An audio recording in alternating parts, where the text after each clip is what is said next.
Draven is one of the hardest champions in the game, but in this guide, I will show you how easy it is to snowball and carry every game you're in. I'm Jackspektra, an LEC pro player and the best Draven in Europe. Shockwave is still available for Ruby as the final Nexus. Team Heretics advance to groups. I got Challenger in Korea, and I've been Challenger since Season 7, playing Draven as my main champ. So if I can't teach you Draven, I might as well retire. So why should you play Draven? I think Draven is one of the most fun champions in the whole game. He's been my favorite champion ever since I started playing this game pretty much. He's one of the hardest champs in the game and has one of the highest skill ceilings. And I think he brings so much to offer. You have so much you can improve upon. He gives so much adrenaline. Getting kills on that champ just feels way better than getting kills on any other champion. So all your time invested in the champ is very rewarding. And if you're not new to Draven, I'm very sure that I can still teach you quite a bit that you didn't know.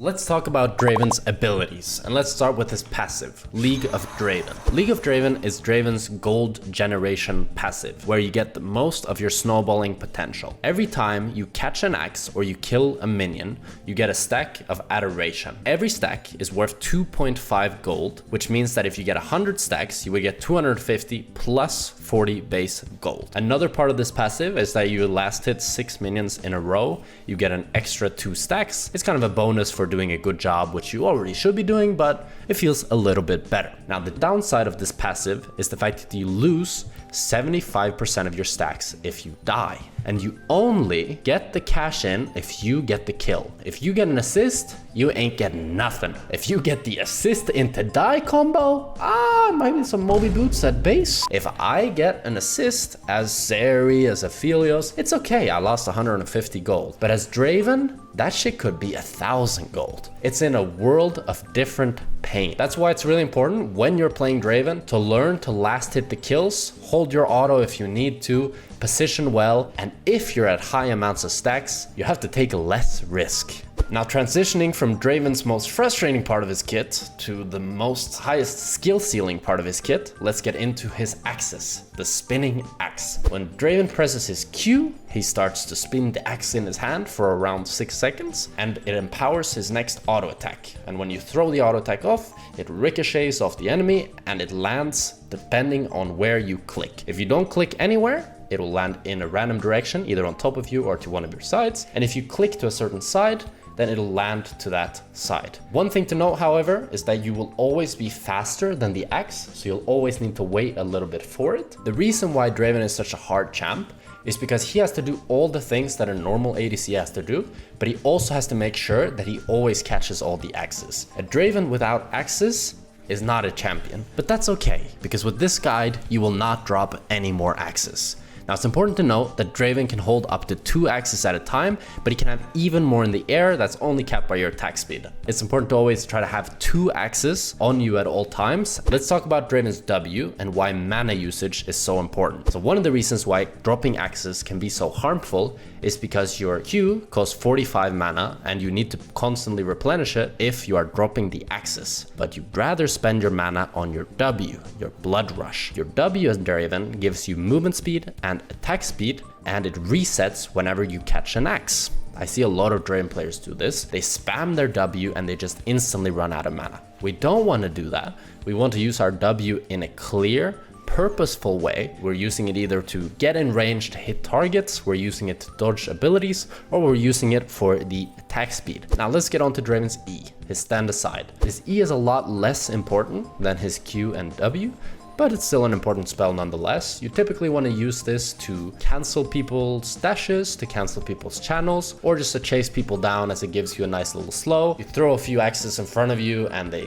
knock them aside, hence the name stand aside, and you get a little slow on top, and it's all nice and diddly. Doesn't do that much damage, so it's mostly just useful for the CC. And now we have Draven's ultimate, Whirling Death. This is Draven's finisher move, as Draven now has an execute on his ult based on his passive stacks. So you know how I said earlier that all your passive stacks get cashed out when you get a kill? They added on that Whirling Death kills if they fall below the threshold of your passive. So let's say you ult a guy that has 350 HP. Your ult does 150 HP, but you have 200 passive stacks. This would put him below the threshold, so you instantly one-shot that motherfucker. And you get your cash out, and you one-shot him with the true damage, and everybody is happy. Apart from the guy that just got one shot, but we don't care much about him. So we want to use our ultimate as a finisher because we can take then full advantage of the passive execute. You want to get really good at recognizing the thresholds that you need to get and how low you need the enemy person to get. And it's good to just experiment with this. Like if you have 300 stacks, try ulting someone at half HP. You might just kill them. I'm not kidding.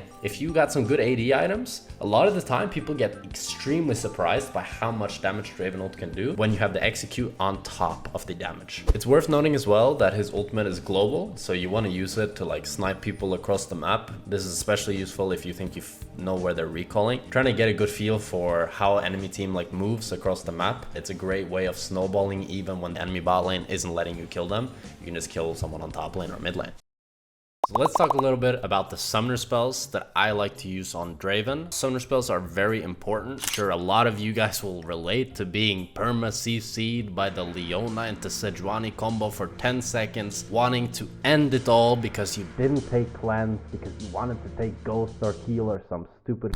Now, first of all, on Draven, you're gonna take flash every single game. Probably if any of you guys have played League of Legends, you know, flash is a pretty OP summoner spell and pretty much everybody runs it. So let's get on to the real summoner spell, which is the second one. I take cleanse in around 70% of my games, even when they don't have that much CC. This is because Draven is really hard countered by exhaust, and I know that when I pick Draven, there's a high chance that enemy team, enemy support, or ADC will go exhaust just for little old me. Always take it if they have stuff like Leona, Zoe, Zillion, Maokai, any of these hard CC champs. If those things don't apply, I like to go exhaust myself, because if enemy team has a lot of low range ADCs such as Samira or Kai'Sa, and if they have a lot of assassins, then I think exhaust is really useful and it can definitely save you from tricky situations. There are some games I still go heal. Some people think this summoner spell is useless, but it's not. I'll tell you why. In some games where you're outranged against Caitlyn, Ezreal, Ziggs, so you won't be able to exhaust them because they're not going to get into your exhaust range, heal is really useful because it helps both you and your support, and it gives you movement speed to reach when they're trying to kite you with their long range. So I run exhaust in around 10 to 20% of my games and heal in around 10 to 20% of my games as well, and cleanse in the majority of them.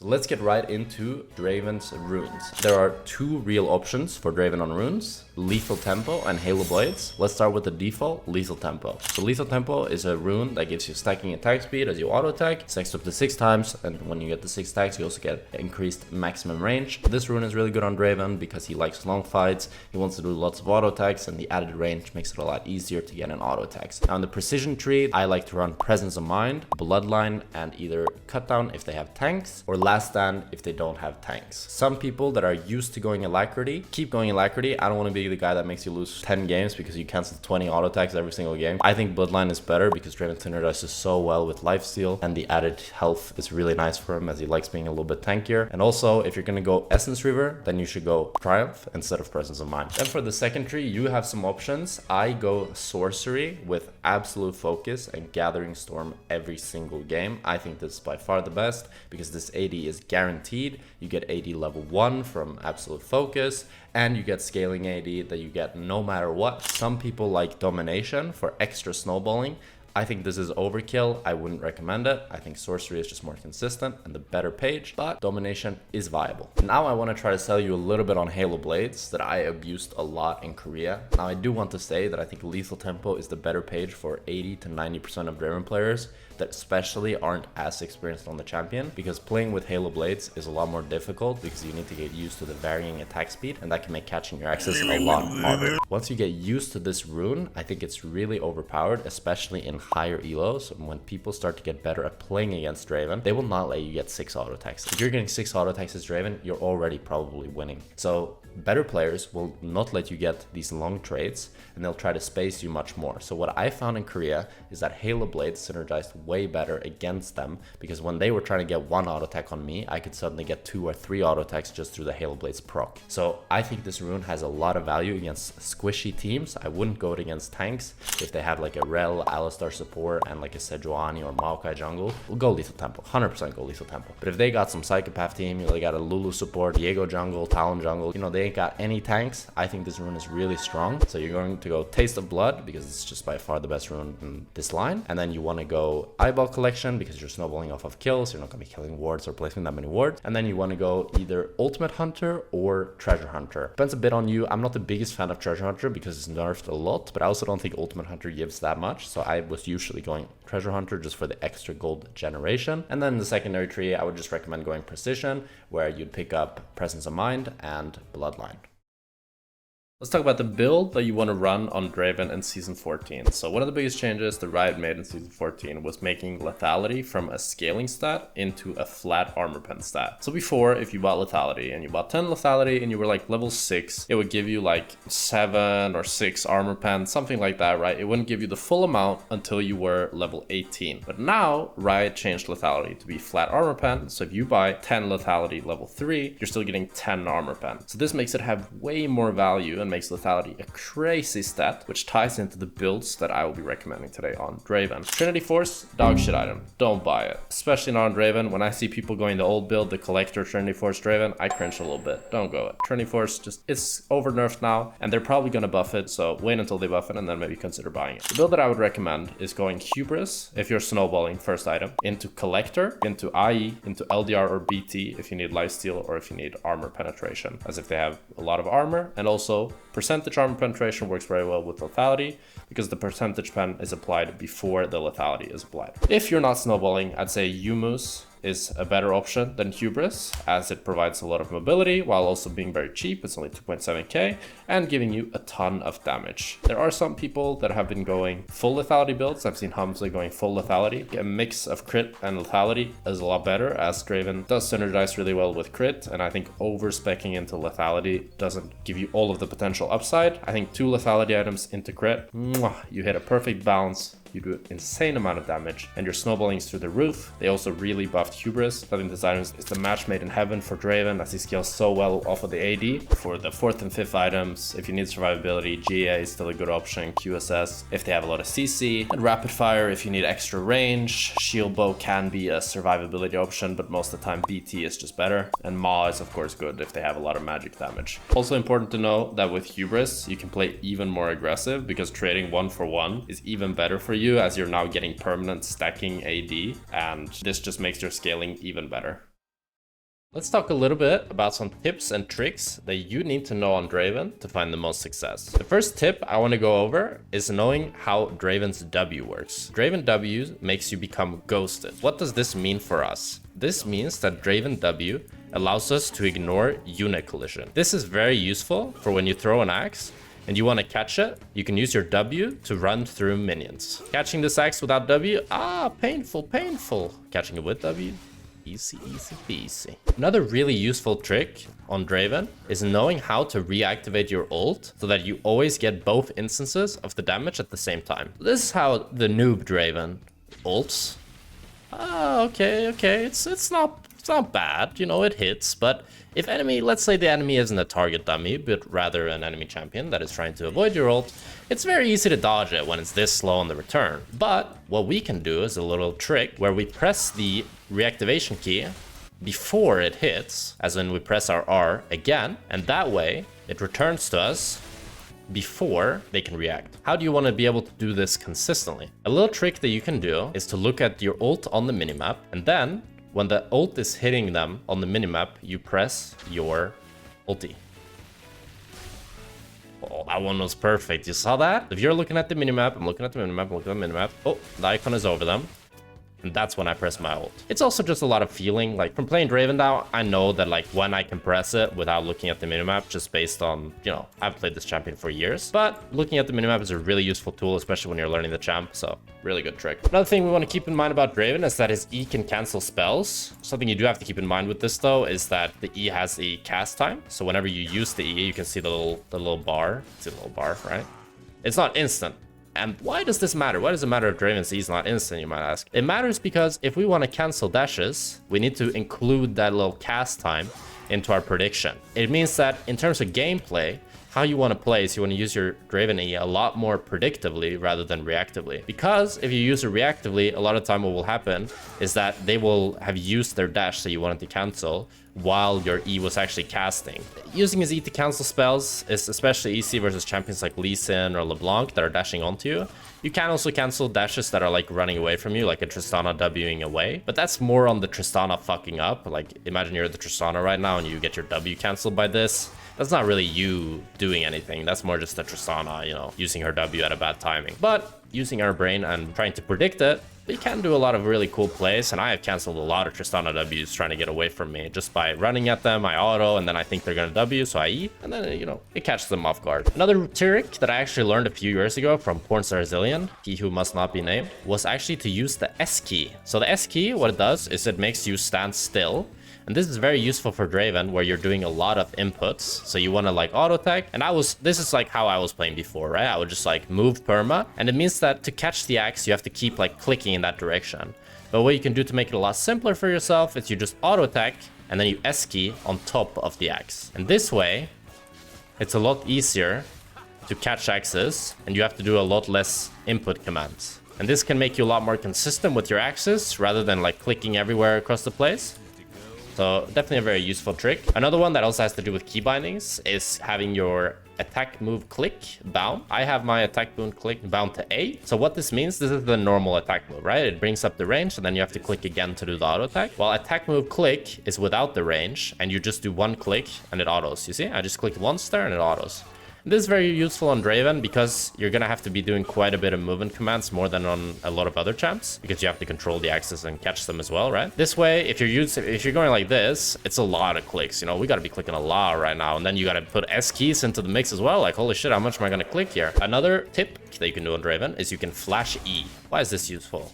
Let's say you're chasing down an enemy and you want to catch them off guard. You want to run them down, but you know, you can't really, like, if you flash auto attack, it's like, oh shit, you know, but it's not really that scary. But if you flash E, you get your E out and you get to slow them down and then you can easily run them down afterwards. You don't want to flash E because that's slow as fuck, right? So you always want to E flash if you're going to flash forward. And there's another spell with Draven that you can flash with, which you can do in a few different ways, actually. There is the ult flash with Draven, which looks a little bit like this. Makes for a very interesting pattern and can be used, but it's a bit more finicky. Not used very much. The more classic is, this is one that I use all the time and it catches so many people off guard, especially with the new ult that executes if it leaves them below a certain amount of sex. So let's say you're fighting here, you're fighting. Enemy is pretty low, but you know, they're not as low as the target dummy right here. They're like 400 HP, whatever. And you hit the first part of the ulti and they're actually like, let's say this is like two different champs, right? And they're walking up here and you know the second part won't hit. And then you flash to get both an auto attack and the second part of the ulti to hit them. And it catches them off guard. Boom. You just received $1 million because you're playing Draven and he's balanced. Another thing that's kind of a tip and a trick, it's just kind of like the optimal damage combo on Draven. He doesn't really have a combo, but it's just understanding how you want to utilize your spells so that you don't like fuck up any of your auto timers. So what you want to do essentially is just you want to auto attack before you use all of your spells. So it would look something like this. You auto attack, E, auto attack, ult, auto attack, boom. You don't drop an axe like I just did there. You auto attack, E, auto attack, ult, boom. And what I'll see a lot of Draven players do is they'll just like E, then auto, then auto, then auto, and then like ult, and it's like they're missing a few autos. So you just want to be like really efficient with your damage, which is really important, especially as you get high reload. People will get more familiar with Draven's damage, so you have to know even better how to play around it than they do. Also, I want to talk a little bit about the thought process around Draven axes. It's not really a tip and a trick, but I think it fits this section pretty well. So essentially, your axe goes wherever you put your cursor to it, right? And the enemy champions will know about this. So a lot of skill shot champs, if you're playing versus an Ezreal, for example, you can bring your axe to the right, and then you see I have quite a bit of time here where I can wait and jiggle before catching it. So if I'm playing versus an Ezreal, what I will not do, and what you should really not do, is this. How fucking easy is that for Ezreal to hit a Q on me right now? Let's just sit on this axe for 3 years. No, what you gotta do is you gotta, you know, use your movement. You gotta input a lot of clicks, and try to dodge it. And then you catch the Axe at the last second and you do like a little heel catch, like mechanical player style, you know what I'm saying? Like that's something you want to keep in mind. And also, well, you can even take this one step further is sometimes you just want to drop the Axe, you know? Like if I'm chasing someone and I got an Axe going back here, fuck that shit, I'm going forward, you know? It's completely fine to drop an Axe if it like puts you in a disadvantageous position. Like I wouldn't, if I get hit by an Ezreal Q, maybe I'd drop the Axe instead, you know? Or maybe if it's a Nautilus hook, I'd rather drop the Axe. Or if I fuck up, I take the Axe backwards, but I do want to go forward. Or in another case, like I take the Axe forward, but I want to go backwards because I'm actually like trying to run away. Fuck it, drop the Axe. A good Draven player, they'll be able to catch every Axe that they want, but a great Draven player understands what Axes are not worth catching. So it's really important that you get the fundamentals down, that you're able to catch every Axe, so that you can actually choose which Axes not to catch. A lot of people will say that Draven can't really freeze, and it's kind of true, but it's also not really true. What we want to keep in mind is that we want to wait out the full duration of the Axe and then last it at the last possible second. And what we want to do after our first few Axes, once we have like our Q back off cooldown, is we wait out the duration and then we press our Axe. And then we just last hit and try to wait out the duration as much as possible. So I'm just constantly looking at this and waiting for this to fully like close to running out, close to running out. Ooh, auto now. And then I wait for it to nearly run out, nearly run out. Don't want to let it run out, but you have actually quite a bit of time here to wait. Like just because you're playing Draven, you don't have to do 60 auto attacks to the wave. You can still control the wave. So use your brain, wait out the Axe duration. If you want to freeze, you can still freeze. You know, you got this, king. Let's talk a little bit about Draven's strengths and weaknesses, starting off with the strengths. Draven has insanely high damage. He has some of the highest burst and per auto damage out of any champion in the whole game. And he has incredibly high movement speed with his W, which allows you to dodge a lot of skill shots and allows you to kite a lot of enemies and just have really good movement in teamfights.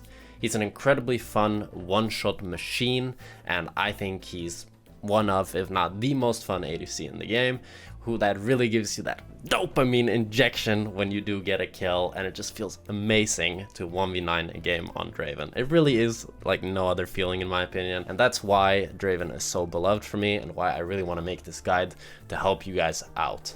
But with strengths, there will always be weaknesses. So let's talk a little bit about his weaknesses. He does need to be ahead. I do believe if Draven is equal or behind, he's pretty worthless. He's not going to be doing much. If you don't have that strong early game lead built up and you don't have a gold lead on the enemy, then you will not be able to find that dopamine injection inside of you anywhere, and you will not be able to be a one-shot machine, and your damage will just be mediocre. And you do need to play very aggressive throughout the whole game, as playing aggressive and getting a lead goes hand in hand. I do believe that can also be seen as a strength though, that playing aggressive, the fact that he allows you to play so aggressive and also needs it, can be something that makes the champion more fun. He does rely on kills for all of his gold generation, and more so than a lot of other champs. If I am playing any other ADC and I have 2 assists, I'm pretty happy. But if I have 2 assists as Draven, I want to punch my monitor and find my supports. He also does have a very high skill ceiling, which can also be both a strength and a weakness. It means that you have to play a lot of games and consume a lot of content to get really good on him, which is why it's great that you're here in this guide and you're going to be learning a lot. For some people, that's going to be a strength. For some, that's going to be a weakness. It depends on you. For me, I think it's a little bit of both, but I value champions that are hard to play a lot because it feels a lot more fun to play a champion where you feel like you always could have done something mechanically better every team fight, every laning phase. Well, if you play a champion and you feel like you did everything you could, but the only thing that you have to focus on is like macro stuff, for me, that's a lot more boring. And I think that one of Draven's biggest benefits is that you can play 100 games, you can play 200 games, you can play 300 games, and you'll always be able to learn something. There will always be something that you can improve. So you always have some sort of progression and you have something to look forward to and something that makes you excited to learn and grow and get better as a player.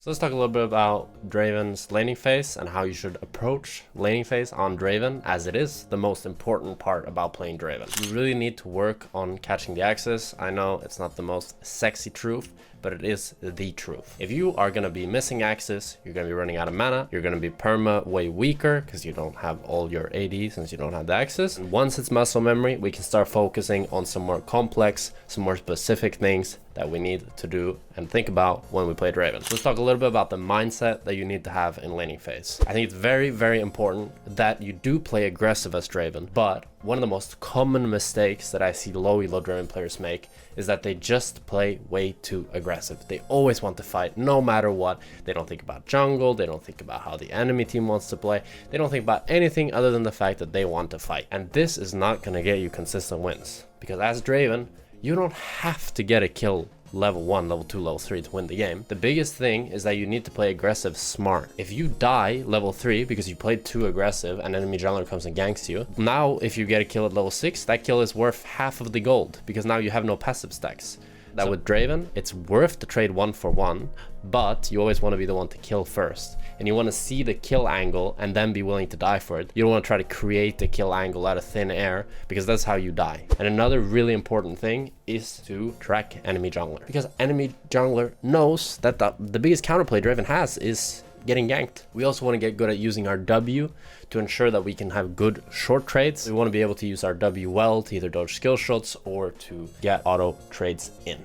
And we want to get really good at managing our mana usage. We don't want to spam our W too much. We only want to use our E when it's actually an important situation to use it. We don't want to use our E to poke. I remember I once watched a Draven and he used E to poke. Bro, you will run instantly if you use your E to poke. And when you're on Draven, you're very, very weak. You won't be able to replenish your axes. You won't be able to use your W. We also want to think a little bit about how we want the wave to look. If you're playing versus a champion like Caitlyn or Ezreal, they really want to have perma push. So you want to match that and push as much as you can.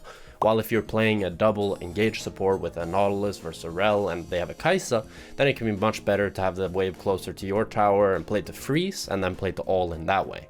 You want to try to get wave control and you want to slow push. Ideally, we don't want to hard push unless it's needed to match the enemy, because Draven doesn't do that well with an engage support hard pushing. If you do have a range support, then hard pushing and poking them under tower can be really good. But a lot of the time, slow pushing, building up a bigger wave, and then poking them under tower once you've built up that big wave will lead you to a lot more consistent and better results. Before, Draven used to need to play a lot more aggressive in the early game, in my opinion, because he didn't have the execute on ult. But now, in a lot of games, it's really, really fine if you're 0-0 at 13, 15, 20 minutes, because your ulti will 100% nearly one-shot someone once you get up to 400, 500 stacks. And you will cash out, and then you'll cash out like 1 to 2k, and you'll see this often if you watch pro play Draven, that it's 0-0, but then it cashes in and suddenly he's up 2k on the enemy ADC and he can carry the game. You don't need to play incredibly desperate, but you do want to play aggressive as you are strong, but we really want to avoid that desperation, stupid brain ape mode. We want to think smart. We want to think, okay, if the enemy messes up, we'll abuse it. If the enemy isn't messing up, then we won't overforce it. We need to play accordingly and we need to play smart. And that's how we achieve consistency. And that's how you will consistently win lane playing Draven. So for the Draven matchups, we're going to be going from the hardest matchups to the easiest matchups. And I divided them into 3 categories, but every single Draven matchup is pretty much winnable, in the sense that Draven is such a strong early game champion and has such a good laning phase that there's very few champs that you can pick into Draven to consistently shut him down. So I think this is one of the biggest benefits of being a one-trick Draven, is that you have so many matchups that you can always, in my opinion, either go equal or win. So I do want to say that even the matchups that are the hardest, you can still get a lot of work done, and I will be teaching you how right now. Caitlyn is one of Draven's hardest matchups in the game. I would recommend banning it if you want to play Draven every game, as she outranges you all game and she can easily chunk you down with an EQ when you try to engage on her. The trick to beating her is understanding a few concepts. First, while she does outrange you, you always outdamage her. This means that as long as you get 1-to-1 auto trades, you will win. You want to use your W to ensure that you get in range, because if she gets 2 auto attacks by the time you get 1, then the trade will be even at best and usually be winning for her. Also, be careful of chasing into her. You want to try to bait and not chase into her too hard, but rather walk up a bit, walk back a bit, and try to bait her E and then go aggro afterwards. Once she's used her E is a 16-second cooldown, and being aware of this cooldown and playing around this cooldown is really important for winning the matchup. Once she's used her E, you have a long time frame where you can play a lot more aggressive, and you can try to use your own E to run her down in that time frame. It's also very important when you're playing against Caitlyn to always play for push. If Caitlyn gets push, she's very happy as she can poke you down under tower, she can trap you under tower, and it's much harder for you to play. While if you're able to push her under tower, she has very little agency and all she has to do is focus on clearing minions, in which case you're happy and you can be the one poking her down. Nilah. This champion can be pretty tough for Draven. She can block your auto attacks but not delete your axes, but similar to like a Braum shield with her W or Jax E. And she has good mobility to get onto you, and she can get an XP lead through her passive. She can be pretty annoying in all-ins, and she can be pretty annoying to kite. Cancel her E if you can, and try to auto space her as much as possible, and then you can kite her down and run her down. Also make sure to bully and punish her on the first few levels, as she is very weak and has very low range early game. Yasuo. He can wind wall all your damage. Don't auto attack when he wind walls, and don't hard push versus him early game. Slow push and poke him under tower, and don't into the all-in. Misfortune, she wins short trades with her Q, and she has a lot of burst damage. She can be pretty tough matchup. Try to all-in her whenever you can. Avoid taking bad short trades, as all it takes is one Q on a low minion to crit on you, and you'll be too low to all-in her. Aphelios, this champion is kind of a skill matchup I'd say, but slightly favored for Draven. Aphelios does outrange you level 1, but you have quite a bit more damage. Aphelios also does outscale you quite hard, but Draven has a lot of opportunity to engage on Aphelios since it's an immobile hyper carry. If your support finds a good angle, then you should always look to run the Aphelios down and fight him. And you also always want to try to use your W to close the gap if the Aphelios is looking to auto space you and try to get trades on you, so that you can get a trade back. And if it's an auto for auto trade or more, you should always be winning since your auto attacks do way more damage than Aphelios' auto attacks. The only time Aphelios will typically win all-ins versus Draven is when he has this red-white combo, so do keep that in mind and play around it. Kalista is a skill matchup for Draven. She wins level 1 when you don't have access, but once you have access you win. Keep in mind she wins short trades if she can auto attack and then get her E reset on a minion, so you want to try to all in her if you can. You also win pretty hard after 6 since you have way more damage than her ulti, and you want to get level 2 first and play to fight her at all times. You do slightly outrange her, so you can use that to your benefit as well. In this lane it's useful to leash off of blue or red buff to get 2 access going into lane, so then you can start fighting for the moment you enter lane. Senna can be really annoying depending on her pairing. If she has something like a Tahm Kench or a Bruiser champ, she can be really hard to deal with. However, if it's like a Senna that is just playing with another ADC like Jhin or Varus or something like that, and you have an engaged support, then typically you can just all in them and run them down and it's not too hard. Something to keep in mind is that buying pink wards can be really OP, since when she goes into her E and you can't hit her, all you need to do is put down a pink and then you can hit her. Xayah, easy. You win all trades. Don't run into her feathers. Dodge her feathers. She can't start W anymore. Careful, don't let her scale. She scales really well, but early game you should always be winning. Be ready to cancel the recon W with your E,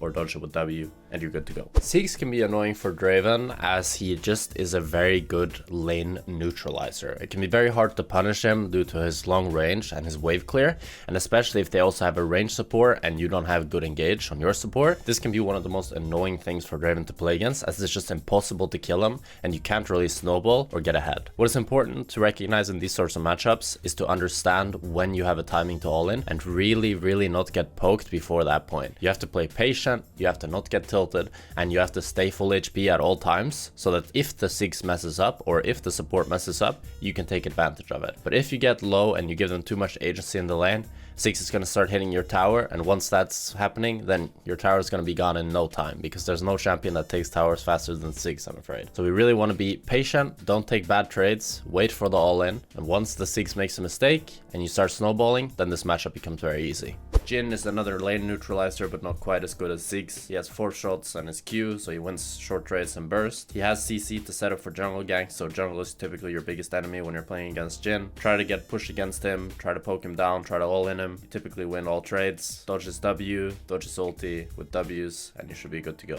Oh, and also look at your own minions' health bars, because then you can see if he wants to Q, and then you can play accordingly. Ezreal, very similar to Jhin, also lane neutralizer, also outranges you, and it's also all about dodging skill shots. shots, get push against him so that he can't Q you because you can play behind minions, and be always ready to dodge his skill shots and look for all-in timers when he doesn't have E. Otherwise, just keep push, keep him under tower, and Ezreal can't do much. I want to do Twitch, Kog'Maw, and Jinx all at the same time because they're very similar champs. Against these champs, they're all 3 hyper carries that have very good scaling, but they're pretty weak early game. You want to try to abuse the fact that they're weak early game and get a good snowballing lead, as if you're equal with these 3 champs, you're really not happy as a snowballing lane bully. So what you want to do is try to contest every CS, play really aggressive, try to all in them whenever you can, and really force your jungle to play around you, force your support to play up, and try to get as big of a lead as you can, and then snowball the game from there. Tristana, another very easy lane for Draven. You out damage her at most stages of the game, you outrange her early game, you want to try and poke her down on every CS, you win short trades, and you win all-ins.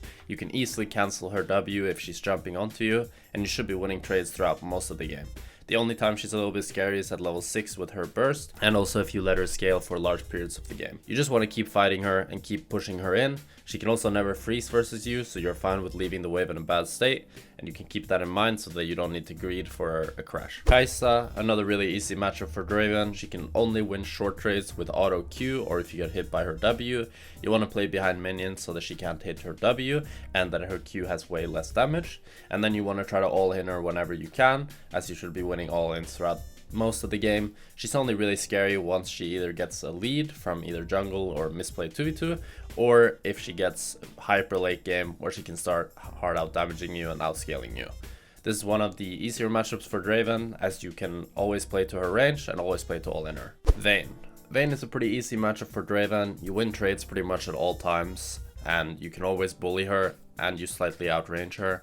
So you just want to keep auto attacking her and try to keep fighting her. Make sure that you're always pressuring on the CS. Make sure that you're not hugging any walls so she can't EU, and you should be winning every fight. Build up a big wave, poke her under tower, abuse the fact that she has bad wave clear, and be careful of ganks, and you'll be good to go. Sivir is another lane neutralizer, but she has much lower range than other ADCs, and her spell shield also has very little value against Draven, so I think it's one of, if not the easiest matchup for Draven to play into.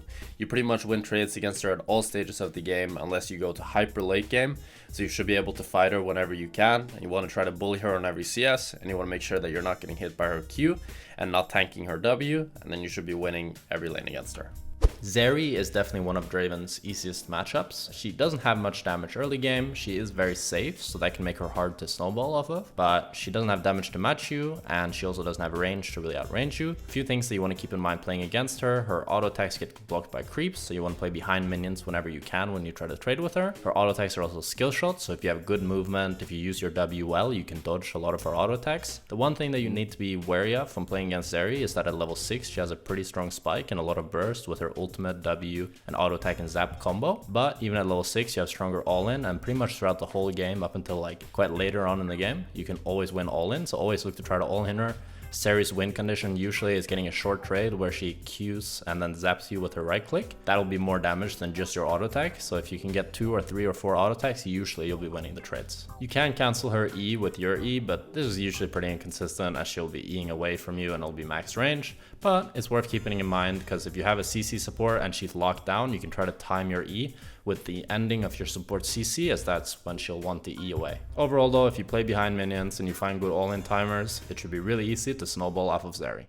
If you want to get the most out of Draven, then you must master the PvP with him. The very first step to winning a fight happens before we even have an enemy champion on our screen. Main things you should look at here are your own resources, such as item spikes. Are you sitting on components or just buy a shiny new item? Important cooldowns like summoners and ultimate spells, HP, mana, levels, etc. Remember to look at your own team too. If you got a Kayle sitting at level 15 or a Kassadin, probably shouldn't fight until they're level 16. Once you've tallied up the resources of you and every teammate that would join the fight, you look at what resources the opponents have. This comparison should give you all the information necessary to know who is stronger. Then you can use this to decide whether a fight has a good, say around 70% chance of going in our favor. If so, we can move on to the preparation phase. There are 2 types of fights in the game that I like to look at. First, there are skirmishes and there's team fights. Skirmishes will usually happen in the early game. It'll not involve the whole team, but it'll be like a smaller portion of the team, maybe 3, 4 people, 2 people. And team fights, however, tend to happen later into the game and almost always involve every player player burning every resource they have. Staying alive in this stage is what will get you fed. All it takes is one kill to start your snowball, especially with how the passive gold works and how you can use your ultimate as an execute. It's really important that if you die, it's at least a 1-for-1. If you fuck up and you die and you lose all your stacks, that's typically when the Draven game starts to become really difficult. To achieve this, we will only take fights we are confident to win by playing smart. Not safe, smart. This means you must track all the resources around you to find every possible advantage you can take. The best advantage you can get in skirmishes is called a man advantage. This simply means you have one more person involved than the opponent does, examples with 4v3, 3v2, etc. This almost guarantees you'll win the fight no matter what.